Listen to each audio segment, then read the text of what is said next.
540 WAUK, Milwaukee's real news and great conversation. And now on your FM dial at 100.3. Here's your Daily News Roundup. With local news on 540 WAUK on 100.3 FM, I'm Stuart J. Waddles. By late next year, the Deer District will have hundreds of new apartments and a major training facility for MATC. Ground was broken yesterday for the $110 million Fieldhouse Flats project. It'll have 269 apartments, more than 400,000 square feet of commercial space, and a large parking structure. The commercial space and the MATC facilities are expected to open in fall of next year, with apartments following soon after. City officials say the development at Val Phillips and Juneau Avenues supports downtown growth and adds more affordable housing options. June 3rd is the sentencing date for former Milwaukee County Judge Hannah Dugan, who was convicted of obstructing federal agents at the courthouse last year. Prosecutors say she misled agents during a planned immigration arrest and helped the man they were looking for leave through a back door. Dugan was found guilty of felony obstruction but was cleared on a lesser charge. The judge denied her appeal for a new trial. She did resign soon after her conviction. It's all news all morning from 540 WAUK on 100.3 FM. Milwaukee election officials are asking what happened to hundreds of absentee ballots that arrived a day too late. The Election Commission says over 200 ballots came in Wednesday, too late to count, even though many were mailed before the election. Election officials say voters did all they were supposed to do. The commission says they won't be contacting impacted voters, but say that they hope to learn whether mail delays played a role. The Postal Service hasn't commented. A new citywide effort is underway to track housing conditions in Milwaukee. The Reclaiming Our Neighborhoods Coalition has started its annual survey, aiming to inspect about 40,000 homes in 20 neighborhoods. More than 100 trained surveyors will be looking for signs of exterior damage, and they'll connect residents to repair help. Coalition leaders say the data will help hold negligent landlords accountable and support stable housing.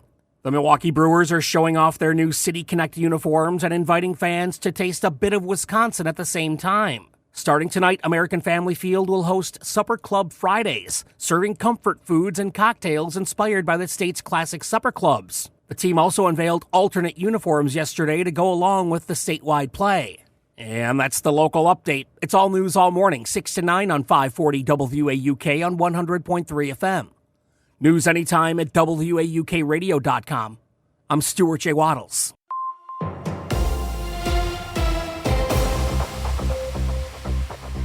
With Civic Media News, I'm Terry Miller. Wisconsin employers could soon see some relief from worker shortages. Yesterday in Milwaukee, Governor Tony Evers signed a bipartisan bill letting DACA recipients apply for job licenses. The new law opens doors for dreamers to work in high-need fields like nursing, teaching, and skilled trades, if they meet all state requirements.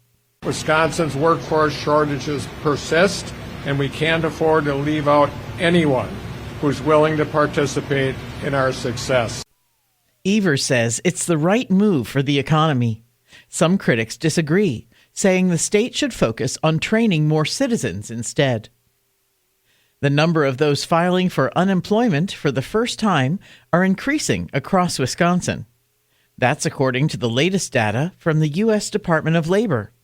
It shows that for the week ending March 28th, there were more than 4,400 first-time filings in the state.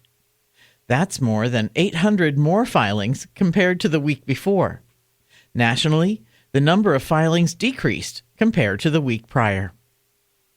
And the Milwaukee Brewers are pairing their new City Connect uniforms with a fresh taste of Wisconsin tradition. Starting tonight, fans at American Family Field can enjoy City Connect Supper Club Fridays. A special menu features classic Supper Club dishes and old fashions.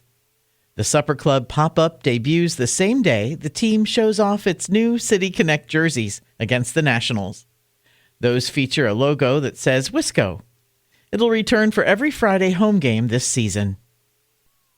More news is available at civicmedia.us. It's the Bucks and the Nets. Hi, I'm Mike Clemens with Sports NBA. The Bucks host the Brooklyn Nets tonight in the final home game of the season. Bucks GM John Horst says his relationship with Giannis Antetokounmpo is not strained, but acknowledges there could be changes in the offseason. Giannis ruled out for tonight's game. Baseball. The Brewers opening a 3-game series at AmFam Field against the Nationals. The Crew coming off their first series loss of the season after being shut out by the Red Sox 5-0 on Wednesday. Pitcher Shane Drohan charged with the loss in his Major League debut. Pat Murphy. It's a learning experience. I've been out there. I got through it. Okay, that's my debut. It wasn't 5 innings of shutout, but it very easily could have been. Men's college hockey. The Wisconsin Badgers on to the national championship game. They beat North Dakota last night 2-1. The Badgers play Denver tomorrow at 4:30 for the title. Golf. The 90th Masters is underway. Round 2 today. The forecast through the weekend in Augusta looks great with sunshine and temperatures in the 80s. With sports, I'm Mike Clemens. A mix of clouds and sunshine today. Our high right around 45 this afternoon. Tonight we'll clear out. We'll drop into the low 30s for an overnight low. Tomorrow, sunshine in the morning, clouds in the afternoon. 48 with scattered thunderstorms tomorrow night. On Sunday, scattered thunderstorms with a high of 67. I'm meteorologist Sean Cable. Currently, it's 42. That's your Milwaukee News Roundup from WAUK. Find more news anytime at WAUKradio.com/news. Subscribe to this podcast on Spotify, Apple, or wherever you find your podcasts.